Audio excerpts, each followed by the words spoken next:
Hey everyone, I'm Fozzie or Cam, and I'm here as always with my co-host Will. How you doing today, Will? Doing great, Cam. How about you?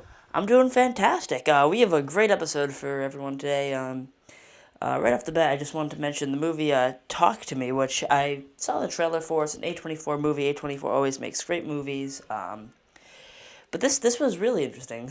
These people used to be VFX artists, and they post their videos on YouTube, and now they're making a biggish budget Hollywood movie for A24, which is really cool.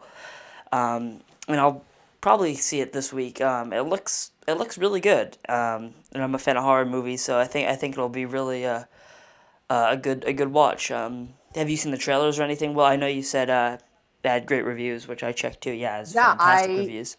I haven't seen the trailer, but it's definitely a movie that I could check out because it's got a 95% Yeah. approval rating on Rotten Tomatoes. The audiences are also enjoying it. Also, they have it at an 82% on Rotten Tomatoes. And the critics' consensus says, with a gripping story and impressive practical effects, Talk to Me spins a terrifically creepy 21st century horror yarn built on classic foundations. So Yeah, that's that really exciting.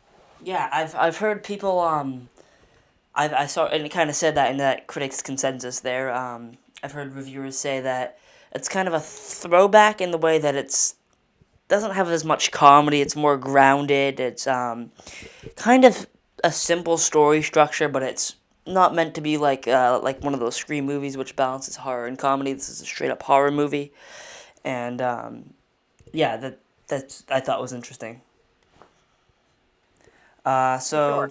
yeah, next Patriots preseason, which is tonight, 8 p.m. Eastern. I'm definitely gonna watch it. I'm excited to see our Patriots again. Yeah. What are you looking for in the game tonight? I mean, I don't, I in the preseason, I don't care as much about wins Oh, and obviously, yeah, losses. I care more about how they look.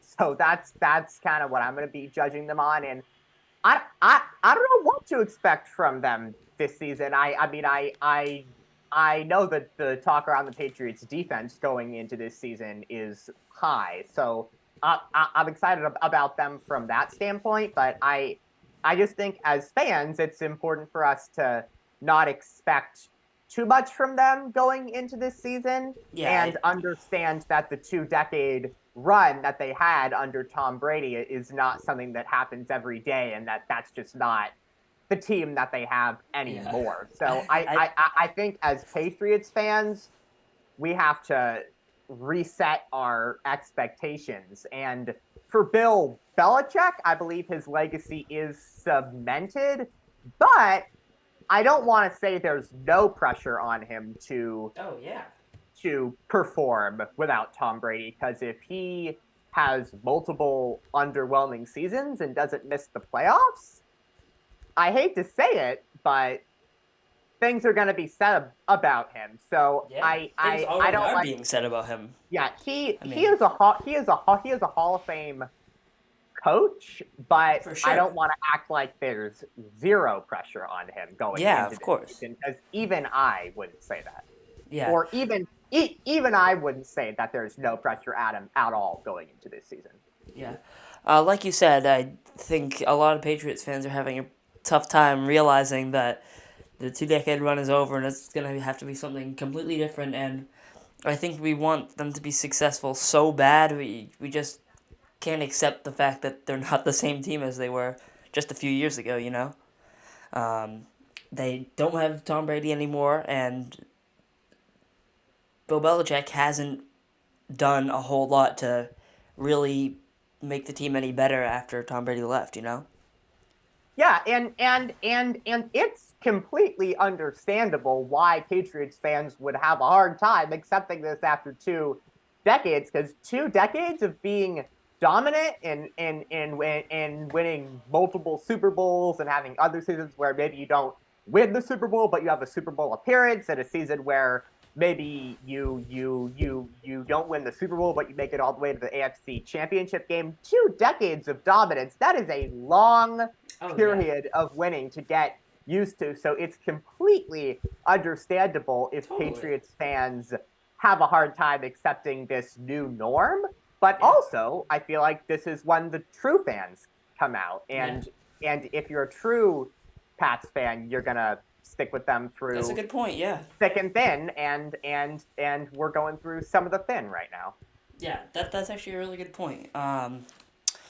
But yeah, now I just want to transition to Loki, which I am so excited for this show. Will, I really am. I mean, it looks so good. Season one was one of, if not the best Marvel show that Marvel's made so far. I mean, Owen Wilson's coming back as Mobius. I mean, we'll have Kang in this season more prominently than he was in the first one.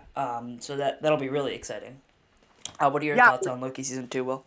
yeah. I mean, to have Kang is super exciting. It's gonna be a little hard watching Jonathan Majors on screen with all the off-screen controversy going on with Oh, him right that's what I now. So meant that's to. gonna be. Do you know if anything's developed like off of that? Has I thought he I was don't, found or innocent. I don't I know didn't though. see anything from any of like the major um sort like from any of the major places that I check. Like I tend to read like Variety and the Hollywood Reporter Yeah. and like places like that. And I didn't see anything from them definitively stating that he was innocent. So kind of until maybe I'm wrong, but until I like hear something from like a really credible source, I'm gonna assume that he's still going through what he's going Yeah. through right now. But with what's gone on with him off screen, it's going to be a little hard for me to watch him on screen in Yeah. Loki season two. But having Kang there is incredibly exciting, and He's such a great character. I mean, we yeah, have to a respect that great at least. character and a great actor also. I don't deny Yeah. that at all. And yeah, I thought the trailer looked really good. I'm also definitely excited for this season. The only thing that I'm worried about, the only thing that kept me from putting Loki in the tier of like a WandaVision or a Hawkeye is I found it the most confusing of the shows that Marvel has put out, and it was hard to follow at times. So my only fear is that it's going to have some of the season one syndrome where it's hard to follow at times, I and that don't. could I don't think take it. down my enjoyment a bit. So that's the only thing that I'm worried about. I know what you're talking about with the first season, but I actually don't think this season will because we've had a few multiverse movies to kind of explain stuff to us, and we have what we learned from Loki season one as well. So I think it'll be less confusing than the first season. So that's I'm not really concerned about that, and I definitely agree with you about the first season though. Um, Also, if Jonathan Majors is found guilty and they have to get rid of him, what are they gonna do? Are they gonna get rid of Kang as a character? Are they gonna recast him? Because they've recasted people before. I mean, Rhodey. I mean, one of the major characters in the Right. MCU was I would recast. tell me about you, but I would lean toward recasting because I feel like when you've already set him up as the big bad for the multiverse saga and you like look at the post-credit scene of Quantum Mania, you don't want to Yeah. have that post-credit scene and then never like have all of those variants of Kang come back again. So I feel like they're in a position now where they've set him up too much to be the big bad of the multiverse saga and the big bad of the next two Avengers movies, Kang Dynasty and Secret Wars. I feel like they've set him up as the big bad too much now to the point that if Jonathan Majors is found guilty, I kind of feel like they could be left in a situation where they kind of have no choice but to look to recast. Yeah, and I don't mind if they recast. I mean, I love Jonathan Majors, obviously. As long as they get an actor who does as good of a job as Jonathan Majors, then I'll be fine with it. But that's the thing; he's such a great actor. I don't know how many other people can play the role of Kang like he did. I mean, he was so brilliant in that role. I mean, I just don't know who else could play play Kang. Yeah, I mean, he has set the bar extremely high. So if another actor has to step into the role of Kang and fill the shoes of Jonathan Majors, my support, I would be fully cheering them on and wishing them the best because I would Yeah. feel really bad for them that they were. I would feel like they were going into a situation where the expectations were probably maybe a little like too high to the point where it's almost unfair because Jonathan Majors was so good in the role. So if someone else has to take on the role of Kang, I'm really going to be wishing them all of the best because that would be a really tough situation for them to Yeah. have to step into. I mean, automatically, even if he got recast, the person who replaces him would have my respect, just because, like you said, how tough of a position he'd be put in. I mean, yeah, if they do recast, I'd be excited to see who they pick, but really, I'm just hoping Jonathan Majors isn't found guilty. We can just continue how we're going, because the last thing Marvel needs right now is more interruptions and more mess ups, which actually brings us to our next topic really well. Speaking of interruptions, Craven the Hunter. Delayed a year, right? Yeah. I believe August 30th, 2024. It was delayed for. That's bad. I mean, or it could be good, because maybe they want to just improve the movie, or it could be really bad because they thought the movie was gonna bomb. Um, I was actually looking forward to it because it's gonna be a rated R Marvel movie, and we haven't actually got one of those yet.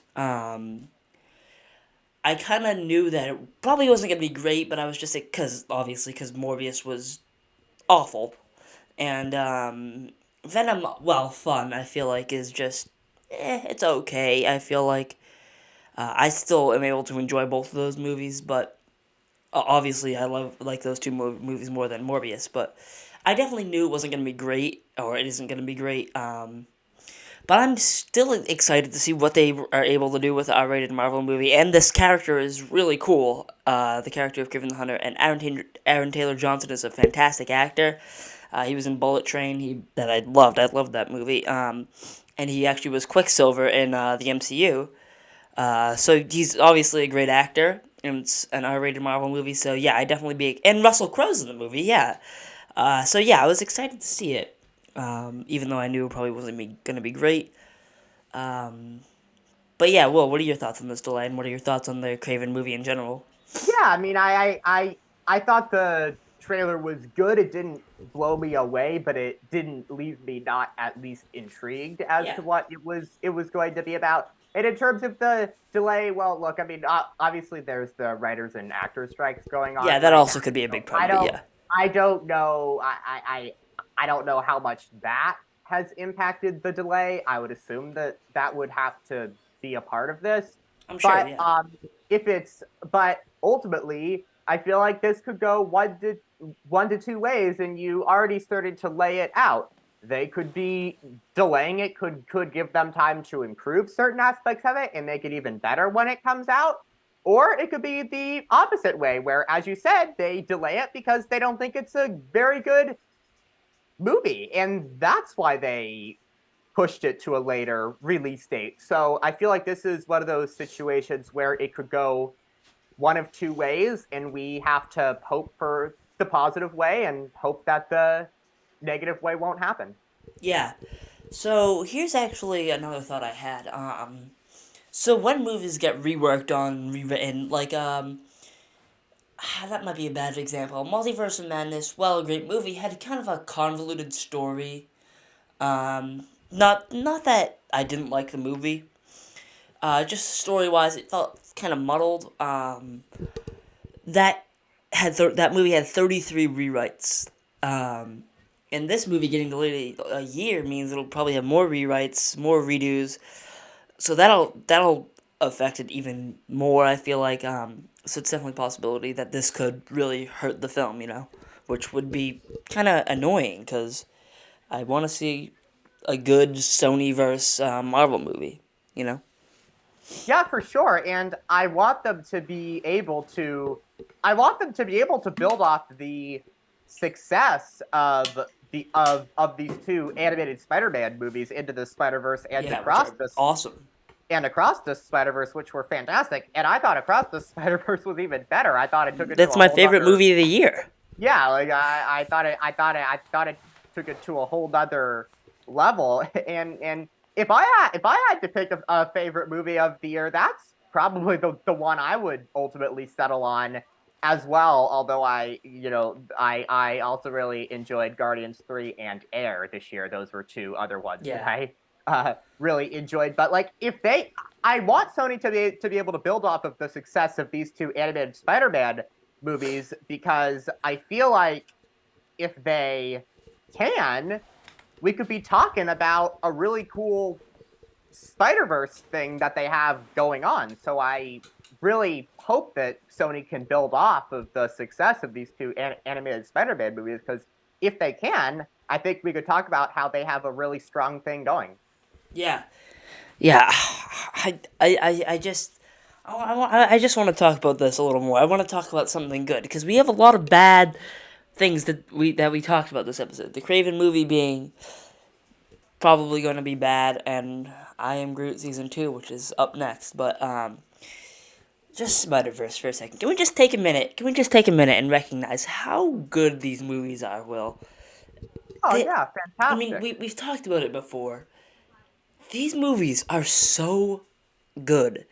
Like the amount of effort, the detail that these animators put into it. Oh, it's beautiful. And yeah, now that it's out on Blu-ray, I was able to watch it again. First time I've seen it out of theaters, which was really cool. And it still it wasn't just a theater movie, which sometimes can happen with movies that you see. They're like, oh wow, that was awesome while you're in the theater. Then you see it at home, and I was like, oh, that's not as good as I thought it was. But this movie, no, not really. I mean, I don't have like the best TV, and I was still able to enjoy it. Still looked really good, high quality. I mean, I just love Across the Spider Verse so much, and even more than Into the Spider Verse, which was probably my favorite animated movie before Across the Spider Verse came out.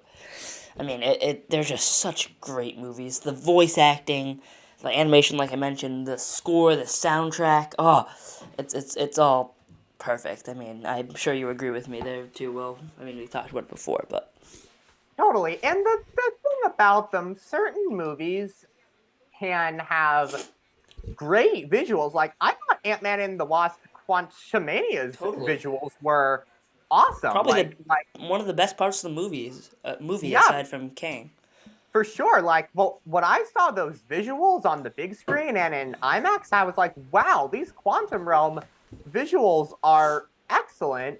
But certain movies can have great visuals, but you're not very compelled in the by the characters, and it's more of a visual experience than a character experience. The thing about Into the Spider Verse and Across the Spider Verse is that I am equally compelled by the characters as I am by the visuals, and I really Yeah, care about what happens to Miles Morales and Gwen Stacy, and I don't want them to die. I want them to do well. So I feel like obviously the visuals are amazing in Into the Spider Verse and Across the Spider Verse, but I feel like as an audience, our enjoyment of the visuals gets taken to a whole nother level because we have such an investment in the characters, and yeah, that is what I think those two movies do so well. And for Sony, let's say Sony does not put out.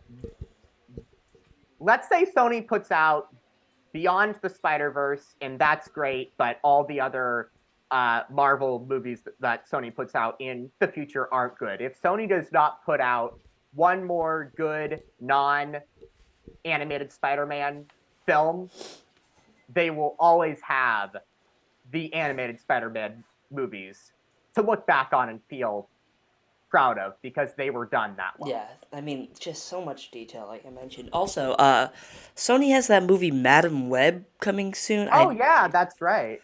That's supposed to be a multiverse movie, correct? I mean, I actually You would haven't know. I haven't looked into it all that much. I'm gonna have to do some research. Maybe we'll talk about it more in depth on another episode, or maybe when Yeah, the trailer actually comes out. Because I know yeah, it's for supposed to be sure. coming sooner than later. It'll definitely be an interesting movie for sure. And once Yeah, again, I don't have a lot of confidence in Sony's live action movies, but I mean, maybe after seeing Across the Spider Verse being a multiverse movie, and I believe Madam Web is also a multiverse movie, maybe it'll be good. I mean, I'm excited to see it. More Spider-Man content is always really cool. yeah, it'll definitely be um cool to see. Wait, so are you saying that Madam Web is Spider-Man related or something totally separate? I believe it's supposed to be. I don't really know. I know it's a multiverse movie. Okay. I know it's with Madam Web, who's a character in Spider-Man in the Okay. comics. I, I like I said, I really haven't gone into it that much, and I'll Yeah. have to do that for another episode. Yeah. But yeah, I'm But intrigued by the movie. You know, oh yeah, for sure. I mean, if it's Marvel and it's Spider-Man related and it's animated with the job Sony has done with these animated Spider-Man movies so far, I would be very interested to see what it's about. And I also read, I believe Sony is planning a animated Spider-Woman movie and a live action Miles Morales movie. So I'm very curious to see what they have in store there because my confidence in Sony regarding movies with Spider-Man in it is very high right now.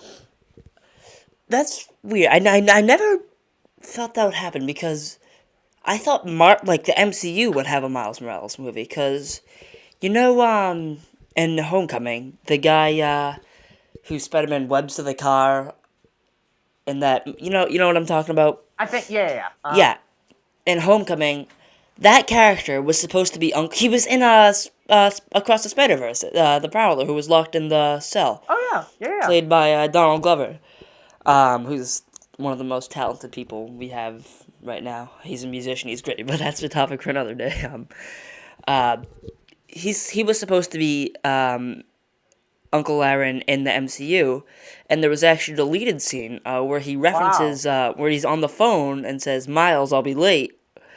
Um, wow. I did not know that. Wow. How about that? I wonder what I wonder, did something happen, or do you think there's still a chance Marvel could somehow incorporate this into the MCU? I'm sure they'll be able to incorporate it somehow. Maybe because we still have movies for Yeah, phase we're in phase six. 5 right now, and Yeah, we we have got still phase 6. And unannounced also, I movies know for they that. gave, yeah, I know last year at San Diego Comic-Con, they announced the majority of projects for the Multiverse Saga, but there were still about 8 projects from phase 6 that they have yet to announce. So Yeah, I'm very curious to see what those will be and when they plan to announce them. yeah, I agree. And Donald Glover is also supposed to be in another Sony movie actually called The Hypno Hustler. Oh, Uh, wow. yeah, Do you know what it's that's supposed to be about? no, but The Hypno Hustler is apparently a character from the Marvel Spider-Man comics. I've never heard of him, but I guess he's a character. He fights people with music. But Donald Glover's involved with the project, and he's been able to prove himself a very good writer, a great actor, and I know he's going to be involved behind the scenes in this project as well. So I'm sure be able to make it actually funny and a good movie. You know, it won't take itself too seriously like these other Sony Marvel movies have. You know. And like I said, I love Donald Glover, so more of him will be cool. And he's just kind of everywhere in the MCU right now. Like we said, in the Miles Morales link, he was in Across the Spider Verse, and he's gonna be the Hypno Hustler, I guess. And that doesn't have a release date yet, but you can look into it. It's been announced for a little bit now, you know. Okay, Uh, cool. so yeah, there are a bunch of non MCU projects coming soonish that I'm excited to see. Don't necessarily think they'll be good, but they'll just be cool to see on the big screen and just as movies Oh, in for general. sure. You know, because And no one ever thought a Hypno Hustler movie would be made. So the fact that it's being made is an intriguing concept. You know, but what were you gonna say? I was just gonna say that even though, like, even if my excitement for non Spider-Man Sony movies isn't at an extreme high right now, I would just like to say my excitement for Beyond the Spider-Verse is off the charts. Yeah, If I had to look at, like, I'm gonna go because currently Avengers, the Kang Dynasty and Avengers Secret Wars are slated for 2026 and 2027 releases. If I had to look at, I'm gonna go 2023 through 2027. That's 5 years. If I had to look at my most anticipated movies in the next 5 years, Beyond the Spider Verse would be in the top five. I agreed. cannot Yeah, wait to to see that like I said, movie. it was I my actually, yeah, I actually look at Across the Spider Verse and Beyond the Spider Verse as the Infinity War and Endgame yeah, of these three movies. yeah, 100% agree. I just think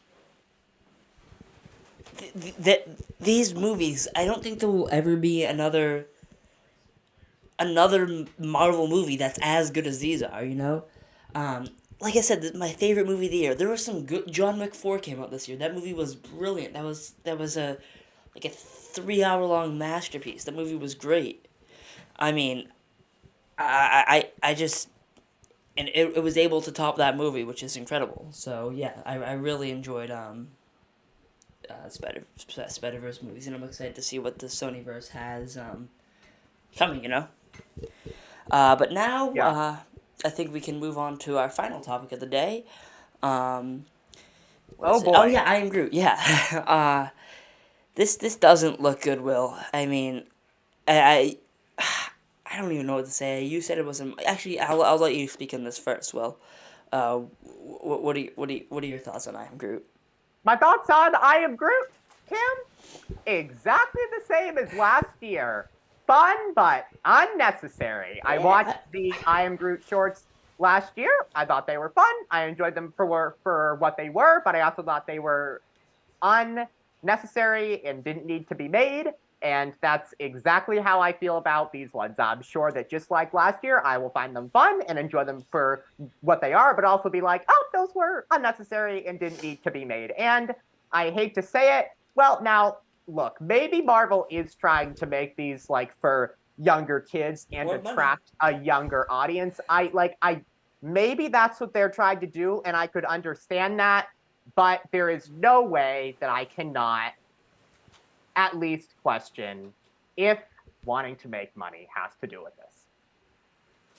Yeah, for sure. I mean, it's kind of annoying that this even exists, cause we've seen the end of the Guardians franchise. We don't need this. Like, it was cool to see more Guardians of the Galaxy before Volume 3 came out. Um, but we've seen its conclusion. So this doesn't need to exist. This doesn't need to exist at all. I mean, maybe if we get a Rocket cameo like we did in season 1, that'll be cool. I actually don't even know if I'll watch this season. I mean, maybe as a Marvel fan, I'll be obligated to watch it, or maybe for the podcast, I'll watch it. Um, but really, I'm just not interested in this movie, or I mean, show at all. Yeah, like you said, it's probably just a moneymaker, um, or and it's a kid show, I guess, which doesn't make something automatically bad just being for kids. Uh, this just doesn't look interesting at all. A character saying "I'm Groot." There's no actual dialogue. I mean, fun for kids, little kids probably, but not really for me. One more Yeah, thing. One more thing. Before we wrap this up, the Mission Impossible movies. Will, have you made any yes. progress on that franchise? Did I mention I saw the seventh Dead Reckoning? Did I mention that on the pod? Oh, yeah, you haven't yet. I have seen the first three, but Oh, my the issue first three.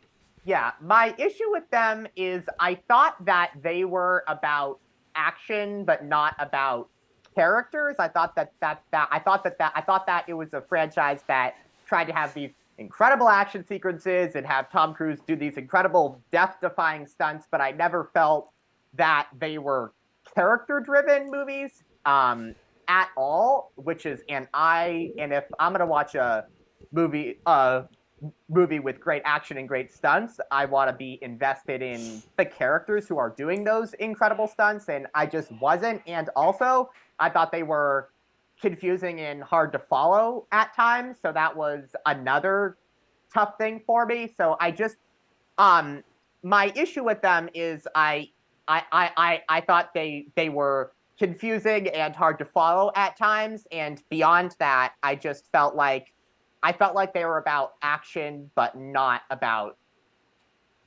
character investment. Okay. So that was my issue with them.